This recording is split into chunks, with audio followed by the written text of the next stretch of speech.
We're navigating the fastest tech shift in history, but I see a dangerous pattern. Everyone is deploying agents, but few are building the architecture to survive them. So let's be clear, this is not a product pitch at all. This is a blueprint for that architecture, because speed without foundation isn't strategy, it's just AI sprawl. To fix this, we first have to realize we've been here before.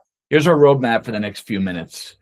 We aren't just here to talk about new technology. We're here to talk about the value at stake for your firm. First, we'll define the shift. We're moving from simple efficiency tools to autonomous growth, where agents don't just answer questions, they actively spot opportunities to grow AUM and service clients. Second, we'll look at proof.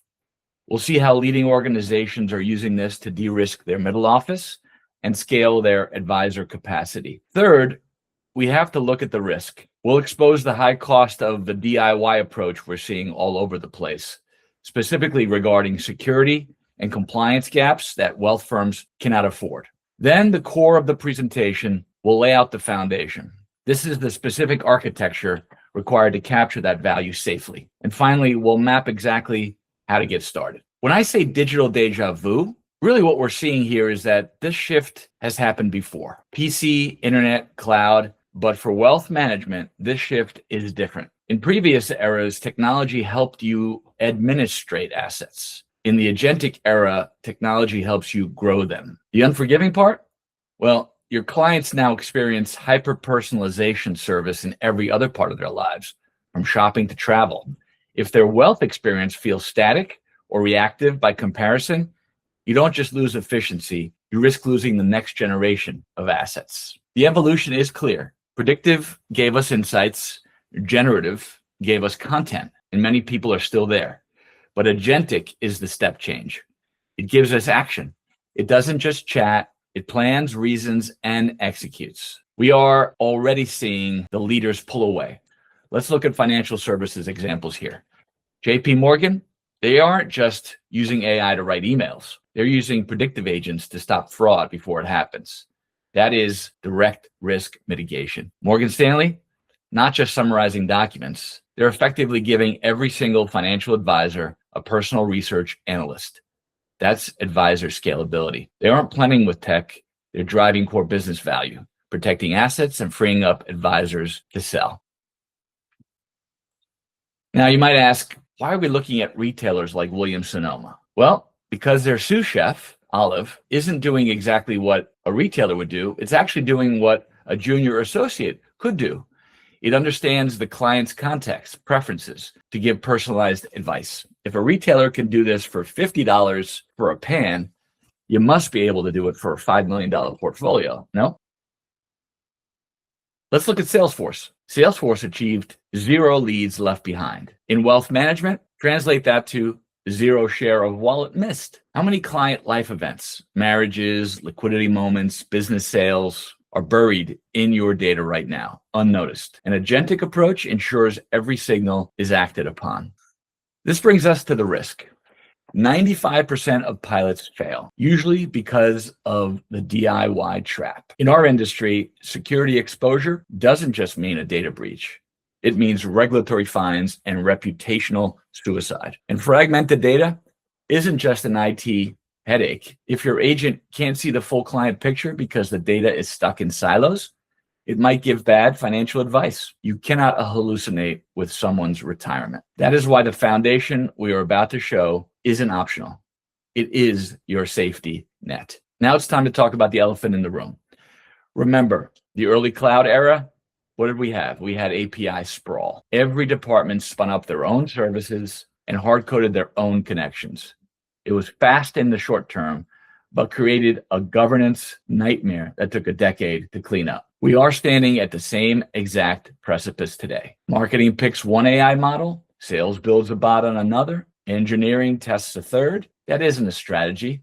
That's a technical debt in the making. So the real and hard question to answer right now is, am I building an AI strategy or am I just building AI sprawl? So to avoid the risks we just discussed, we have to inspect your foundation. In wealth management, you can't just move fast and break things. You have a fiduciary standard. So the first step is to grade your firm's readiness in these three specific areas. First, the data governance strategy, the bottom left. This slide says trust, but in our world, this means client privacy and entitlements. So the hard question, if an agent is helping a junior advisor internally, does it accidentally know the net worth of a private wealth client it shouldn't see? Can it distinguish between public market data and material non-public information? If you don't have granular control here, you cannot deploy agents without risking a regulatory breach. Next, integration flexibility strategy, the bottom right. The slide says reach really, but in our world, this means the full client picture.